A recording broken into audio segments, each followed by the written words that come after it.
715 kilometres Chennai to Nagercoil. பைக்ல அவ்வளவு தூரமா அப்படின்னு கேக்குறவங்களும் இருப்பாங்க. இதெல்லாம் ஒரு தூரமா அப்படின்னு யோசிக்கிறவங்களும் இருப்பாங்க. நீங்க பார்த்துட்டு இருக்கிறது காதல் கிலோமீட்டர் யூடியூப் சேனல். வாங்க இப்போ வீடியோக்குள்ள போகலாம். நைட் ஒரு 12 o'clock போல நாங்க வீட்டுல இருந்து கிளம்பிட்டோம். லாங் ட்ரிப்ங்கிறதுனாலே டேங்க் ஃபுல் பண்றதுக்காக நேரா பெட்ரோல் பங்க் போயிட்டோம். அதுக்கப்புறம் பெட்ரோல் எல்லாம் போட்டுக்கிட்டு அங்கிருந்து நாங்க கிளம்பிட்டோம். நாங்க கிளம்புன அன்னைக்கு நைட் பாத்தீங்கன்னா மழை பெஞ்சு கிளைமேட்டே நல்ல கூலிங்கா தான் இருந்துச்சு. கிளைமேட்டுமே எங்களுக்கு சாதகமா இருந்ததுனால எங்க ரைட் எங்களுக்கு ரொம்ப ஸ்மூத்தா கேரி பண்ண முடிஞ்சிச்சு. போரூர் பைபாஸ் ரூட் வழி தான் நாங்க போனோம். மொத்தமா பாத்தீங்கன்னா 12 hours டிராவல் சென்னையில இருந்து நாகர்கோயிலுக்கு. எப்படி அவ்வளவு தூரம் பைக்ல டிராவல் பண்ண போறோம் அப்படிங்கிற ஒரு தாட் எங்களுக்கு வரவே இல்லை.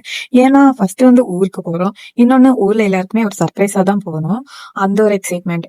சோ அதனாலேயே நாங்க போக வேண்டிய தூரமும் டைமும் எங்களை ரொம்ப போதர் பண்ணலன்னே சொல்லலாம். செங்கல்பட்டு வரைக்கும் நான் ஸ்டாப்பா வந்ததுனால ஒரு பிரேக் எடுக்கலாம் அப்படின்னு சொல்லிட்டு டீ கடையில ஸ்டாப் பண்ணிட்டோம். அங்கிருந்து 2 பேருமே டீ குடிச்சிட்டு கொஞ்சம் ரெஸ்ட் எடுத்துட்டு கிளம்பிட்டோம். நைட் டிராவல் பண்ணதுனால நாங்க ஃபேஸ் பண்ண மெயின் ப்ராப்ளம் என்னன்னு பாத்தீங்கன்னா ஹைவே ஸ்ட்ரீட் லைட்ஸ் தான். ஏன்னா ஹைவேவா இருந்துமே நிறைய இடத்துல ஸ்ட்ரீட் லைட்ஸே கிடையாது. ஆனா சில இடங்கள்ல பாத்தீங்கன்னா ரொம்ப டார்க்கா அன்சேஃபா ஃபீல் பண்ற மாதிரி இருந்துச்சு. ஏன்னா இந்த இடத்துல எல்லாம் லைட் இல்லாம போறது கொஞ்சம் கஷ்டம் தான். எங்க பைக்ல எக்ஸ்ட்ரா லைட் இருந்ததுனால நாங்க போனோம். மத்தபடி நார்மல் லைட்ல எல்லாம் அங்க அந்த ஏரியால போகவே கஷ்டம் தான். சோ இந்த வீடியோ மூலமா நம்ம டிவிகே கவர்மெண்ட்டுக்கும் நம்ம சிஎம் விஜய் அண்ணாக்கும் ஒரு ரிக்வெஸ்ட் வைக்கிறேன். கூடிய சீக்கிரம் இந்த ப்ராப்ளம்க்கு கொஞ்சம் ஆக்ஷன் எடுத்துருங்க ப்ளீஸ். சோ அந்த ஏரியால லைட்ஸ் எதுவும் இல்லாததுனால நாங்க அங்க எங்கேயுமே வண்டியை நிறுத்தாம நேரா நான் ஸ்டாப்பா வந்துட்டே இருந்தோம். அதுக்கப்புறம் ஒரு டோல்கேட் வந்ததும் அங்க வண்டியை ஸ்டாப் பண்ணி கொஞ்ச நேரம் ரெஸ்ட் எடுத்துட்டோம். நான் ஃபர்ஸ்ட் சொன்ன மாதிரி இந்த டிராவல் தூரம் நம்மள பாதர் பண்ணாம இருக்கிறதுக்கு இன்னொரு மெயின் ரீசன் பாத்தீங்கன்னா நம்ம யார் கூட டிராவல் பண்ணோங்கிறது தான். அதுமே நமக்கு பிடிச்ச பர்சன் நம்ம கூட இருந்துன்னா லைஃப்லயும் சரி டிராவல்லையும் சரி எவ்வளவு தூரம்னாலும் நம்ம கடந்து போயிடலாம்.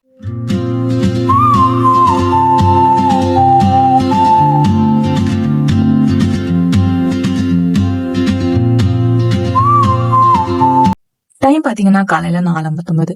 இரவோட இருட்டு கொஞ்சம் கொஞ்சமா விலக்கி சூரியனோட வெளிச்சம் மெதுவாக வானத்துல தெரிய தொடங்கிடுச்சு. இந்த ஒரு காட்சி எப்பவுமே புதுசாகவும் ரொம்ப அழகாவும் தான் இருக்கும். பாருங்க ஃப்ரெண்ட்ஸ், வானத்தோட கலர் எப்படி கொஞ்சம் கொஞ்சமா அப்படியே சேஞ்ச் ஆகிட்டே வருது அப்படின்னு. சோ அந்த ரிஃப்ரெஷிங்கான அந்த வியூவை பார்த்துக்கிட்டே நாங்க போயிட்டு இருந்தோம். அப்புறம் கொஞ்ச நேரத்துல பாத்தீங்கன்னா ஒரு பிரிட்ஜ் மேல அழகான வியூ இருந்துச்சு. அங்க கொஞ்ச நேரம் ஸ்டாப் பண்ணி கொஞ்சம் ரெஸ்ட் எடுத்துக்கிட்டு திரும்ப எங்க ஜேர்னியை ஸ்டார்ட் பண்ணிட்டோம். 6:30 போல நாங்க திருச்சி ரீச் ஆயிட்டோம். திருச்சி ரீச் ஆனதுமே சரி ரெஃப்ரெஷ் ஆகி சாப்பிடலாம் அப்படின்னு சொல்லிட்டு நேரா ஒரு ஹோட்டல் போனோம். எந்த ஹோட்டல் பாத்தீங்கன்னா ஸ்ரீ சங்கீதாஸ். இந்த ஹோட்டலுக்கு தான் நாங்க போனோம். மெயின் பைபாஸ்லயே திருச்சி பஸ் ஸ்டாண்டுக்கு ஒரு 22 கிலோமீட்டர்ஸ் முன்னாடியே இந்த ரெஸ்டாரண்ட் இருக்கு. இது ஒரு வெஜ் ரெஸ்டாரண்ட் தான். நீங்க யாராவது இந்த ரூட்ல போறீங்கன்னா இந்த ரெஸ்டாரண்ட் கண்டிப்பா சூஸ் பண்ணலாம், ரிஃப்ரெஷ் ஆகுறதுக்கும் ஃபுட்டுக்கும். ஏன்னா ரெஸ்டாரண்ட் எல்லாம் ரொம்ப நீட்டா மெயின்டைன் பண்ணிருக்காங்க.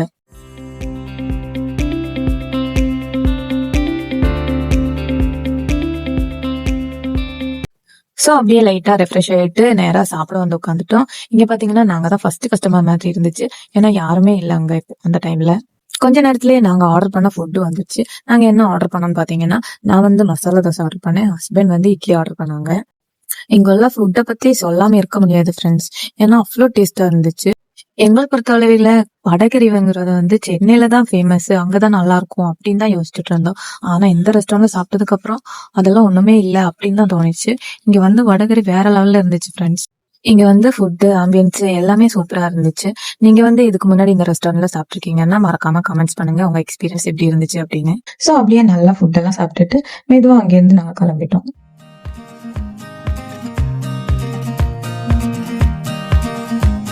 நைட் டிராவல் பண்றதை விட பகல் டிராவல் பண்றதுதான் ரொம்ப பெஸ்ட்னு நான் நினைக்கிறேன். ஏன்னா அப்பதான் இந்த மாதிரி அழகான இடத்த பார்க்கவும் ரசிக்கவும் நம்மளால முடியும். அப்படி ஒவ்வொரு இடமா பார்த்துட்டு வரும்போதுதான் இந்த இடத்த நாங்க பார்த்தோம். இந்த இடத்துல பாத்தீங்கன்னா நிறைய மூவிஸ் ஷூட் பண்ணிருக்காங்க. இந்த ஸ்பாட் வர மூவிஸ் உங்களுக்கு தெரிஞ்சிருந்தா மறக்காம கமெண்ட் பண்ணுங்க. ஃபைனலி பல மணி நேர டிராவலுக்கு அப்புறம் நாங்க கன்னியாகுமரி ரீச் ஆயிட்டோம். கன்னியாகுமரி சொந்தவரா இருக்கிற யாருக்கெல்லாம் வெளியூர்ல இருந்து வரும்போது இந்த ஆரங்காய்மொழி விண்டுமில் பார்த்ததோ அப்பாடா ஊருக்கு வந்துட்டோம், இன்னும் கொஞ்ச நேரத்துல வீட்டுக்கு போயிடலாம் அப்படின்னு ஒரு தாட் வந்திருக்கு. ஏன்னா எனக்கெல்லாம் முன்னாடி பஸ்ல வரும்போது இந்த இடத்த பார்த்ததோ அப்பாடா இன்னும் கொஞ்ச நேரத்துல வீட்டுக்கு போயிடலாம் அப்படின்னு ஒரு தாட் தான் வரும். சோ இந்த மாதிரி யாராவது யோசிச்சிருக்கீங்கன்னா கமெண்ட்ஸ்ல சொல்லுங்க.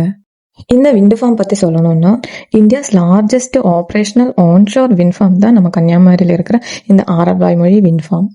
அது மட்டும் இல்லாம வேர்ல்டு வைட்ல 4th பிளேஸ்ல இருக்கு. ஃபைனலி ஊருக்கு ரீச் ஆகிட்டோம் அப்படின்னு ஒரு ஹாப்பினஸோட கொஞ்ச நேரம் அங்கே ரிலாக்ஸ் பண்ணிக்கிட்டு நாங்கள் வந்து வீட்டுக்கு கிளம்பிட்டோம். ஸோ இந்த வீடியோ பிடிச்சிருந்தா மறக்காமல் லைக் பண்ணுங்கள், ஷேர் பண்ணுங்கள், சப்ஸ்கிரைப் பண்ணுங்கள். நெக்ஸ்ட் இதே மாதிரி இன்னொரு வீடியோவில் சந்திக்கும் வரை this is Reshma Rasheed signing of.